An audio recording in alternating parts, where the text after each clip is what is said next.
Saya teruskan. Okey, Assalamualaikum dan selamat petang. Saya adalah Cikgu Sarmila Emba. Okey, dan saya adalah wakil daripada bidang vocational yang diberi tugas untuk perkongsian amalan terbaik PDPR offline lah. Okey, untuk ini saya tidak terangkan lah sebab saya rasa rakan-rakan saya yang tadi pun sudah terangkan. So, saya terus masuk kepada penggunaan Google Classroom dalam PDPR offline. Okey, setakat tu jelaskan, Madam? Ya, clear. Okey. So untuk penggunaan Google Classroom ni bagi dari pihak saya sendiri, saya memang pakai sepenuhnya dalam pelaksanaan kerja kursus saya lah. Kerja kursus saya untuk kerja kursus tingkatan 5 perniagaan. Yang mana kerja kursus saya ni pelajar dikehendaki membuat satu rancangan perniagaan. Jadi bila buat rancangan perniagaan, diorang akan buat dalam satu file dalam satu file. Jadi saya mula-mula saya dapat tu kerja kursus, saya dalam keadaan PDPR ni memang sangat-sangat mencabar sebab untuk kerja kursus saya ni pelajar dikehendaki untuk buat salin di kertas dorang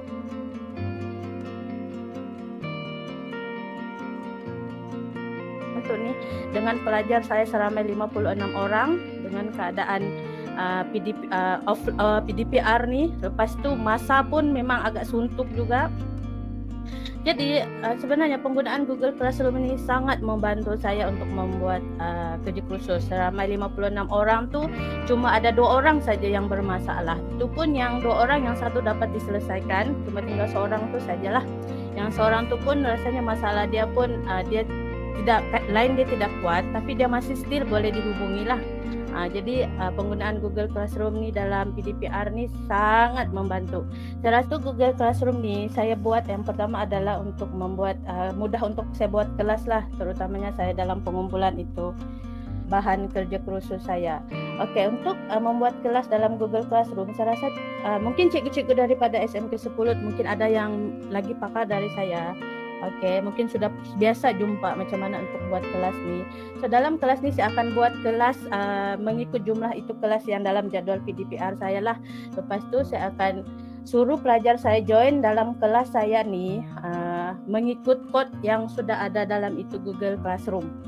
Tapi cara saya untuk pelajar masuk kelas, saya tidak akan bagi sebab dalam Google Classroom ni kita boleh add itu pelajar kita menggunakan akaun 5 pelajar itulah. Maksudnya kita add-kan saja pelajar. Jadi pelajar sudah otomatik dalam tu. Tapi untuk kelas saya tidak buat macam tu sebab saya mau dorang usaha sendiri untuk masuk kelas. Saya akan bagi dorang kod kelas saya. Lepas tu dorang akan join lah. Jadi untuk pelajar-pelajar yang tidak dapat masuk kelas, saya akan dapat detect. Maksudnya contohnya dia tidak dapat masuk kelas, dia akan bagi tahu lah, teacher saya tidak dapat masuk kelas. Jadi untuk pelajar yang dapat masuk kelas, so saya boleh tahu dorang punya usaha untuk masuk kelas itu sudah ada. Macam tu. Okey, ini untuk buat kelas lah. So kita boleh masukkan pelajar dalam kelas kita ikut kuantiti ataupun nama pelajar yang ada lah. Okey. Lepas tu yang kedua adalah penghantaran tugasan oleh guru. Yang ini adalah saya hantar itu tugasan saya di dalam Google Classroom.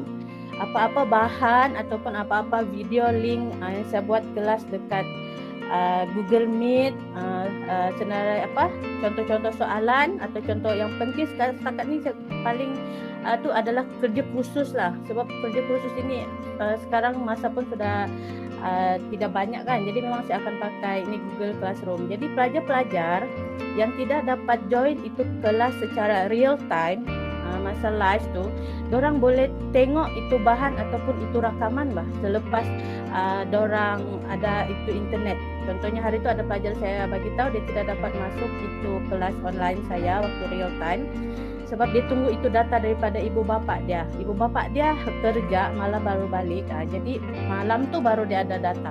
So pelajar ni dengan Google Classroom ni dia bolehlah bila-bila masa dia fleksibel, terutama yang dia waktu dia ada internet tu lah untuk masuk. Okey, yang ini adalah contoh bahan yang saya bagi dekat Google Classroom. Contohnya ada soalan, ada tugasan, ada juga link video.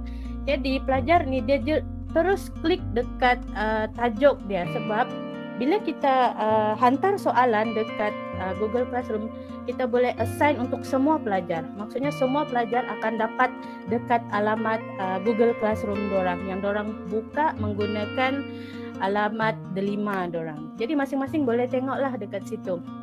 So saya akan bagi tahu dekat pelajar saya, kamu tolong cek Google Classroom sebab bahan-bahan semua saya sudah upload dekat sana.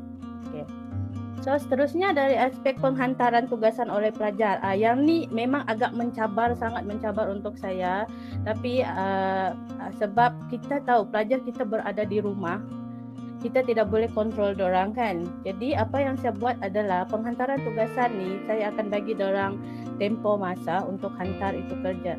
Tapi untuk penghantaran tugasan oleh pelajar sebenarnya apa yang sangat antara benda yang sangat membantu saya adalah itu grup ibu bapa.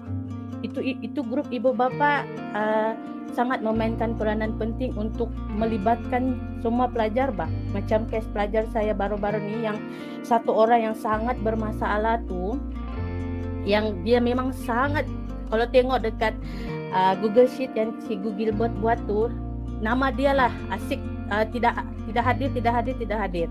Jadi apa yang saya buat hari tu, saya message ibu bapa dia, call ibu bapa dia. Rupanya sebenarnya budak itu bukan bermasalah, memang ada masalah lain. Tapi bila saya call ibu bapa dia, saya tanya di mana keberadaan pelajar itu.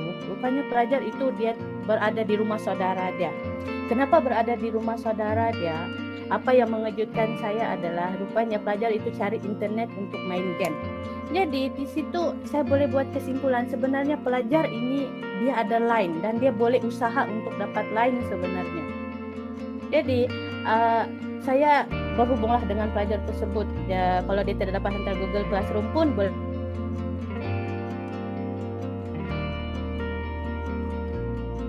Situ saya dapat simpulkan apa-apa berkaitan PDPR ni, penghantaran tugasan, kehadiran pelajar. Sebenarnya kerjasama dengan ibu bapa, grup ibu bapa tu adalah satu benda yang sangat penting lah. Sebab ibu bapa yang dapat kontrol pelajar kita di rumah. Okey, ini adalah contoh penghantaran tugasan oleh pelajar saya. Kalau cikgu-cikgu, saya rasa cikgu-cikgu pun sudah tahu Google Classroom ni. Kalau yang hand in tu maksudnya pelajar sudah hantar, assign tu dia sudah terima, cuma dia belum hantar. Jadi macam ada satu orang pelajar saya, kalau dekat Google Classroom tu ada apa-apa masalah, sebab macam si Franco ni dia, saya rasa dia kerja ni, dia ada urus list agak susah juga.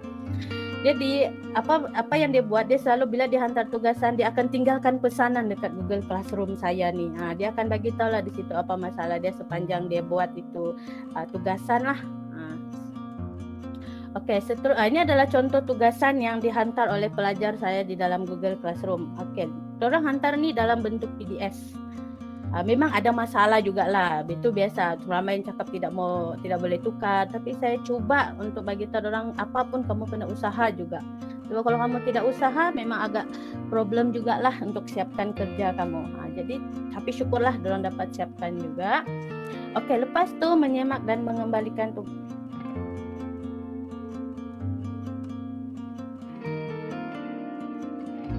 masing-masing. So bila dorang hantar semula tugasan tu, dan tugasan itu akan masuk di dalam akaun saya lah yang dekat dalam kelas tu. So dalam Google Classroom ni saya boleh semak satu persatu tugasan pelajar saya mengikut nama. Itu juga yang memudahkan saya. Jadi saya akan semak tugasan tu, lepas tu saya akan buat pembetulan yang mana dorang perlu betulkan, sebab ialah secara online kan. Kalau depan tu kita faham lah, lebih-lebih lagi buat kerja khusus ni sangat mencabar lah. So bila saya sudah semak, lepas tu saya akan kembalikan semula itu tugasan kepada pelajar. Just tekan return saja, butang return. Jadi ini adalah satu kelebihan yang sangat menarik yang berada dekat Google Classroom, sebab saya just tekan butang return itu, dan kalau pelajar itu buka dia punya Google Classroom, dia akan nampak apa pembetulan yang saya buat. Jadi itu agak mudah lah di situ untuk pelaksanaan kerja khusus saya. Okey, ini adalah contoh-contoh kerja khusus ataupun tugasan yang saya buat dalam Google Classroom. Okey, memang agak mencabar juga, terutamanya dalam proses penyemakan itu. Tapi tidak apa, yang penting pelajar itu sudah ada usaha untuk menghantar dan saya sangat menghargai dia. So apa-apa pun saya akan semak juga itu tugasan dorang. Jadi bila saya sudah semak, saya akan tekan return lah. Saya akan tekan return. Yang kalau cikgu-cikgu perasan ada satu yang dekat sebelah kanan tu ada butang return. Saya tekan return saja. Maksudnya dia sudah masuk di dalam akaun pelajar itu. Jadi file pun tersimpan tersusun. Lepas tu saya tidak payah tercari-cari lagi. Semua melalui Google Classroom saja. Okey, itu saja untuk penggunaan Google Classroom. Okey, seterusnya adalah penggunaan modul. Modul pun sama sajalah, saya rasa ini pun tidak banyak. Okey, untuk baru-baru ni terutamanya dalam persiapan SPM, kami ada buat beberapa modul, iaitu percubaan. Lepas tu kami juga ada buat kolaborasi dengan beberapa buah sekolah untuk buat itu modul pelajar untuk menghadapi SPM bah. Jadi kami bergabung dengan beberapa sekolah, bahagi tugasan masing-masing lah bab-bab tertentu. Okey, so seterusnya adalah pembelian modul. Okey, pembelian modul ni saya sangat berterima kasih dengan SFX sebab Tuan Madam lah, sebab dia ada menyediakan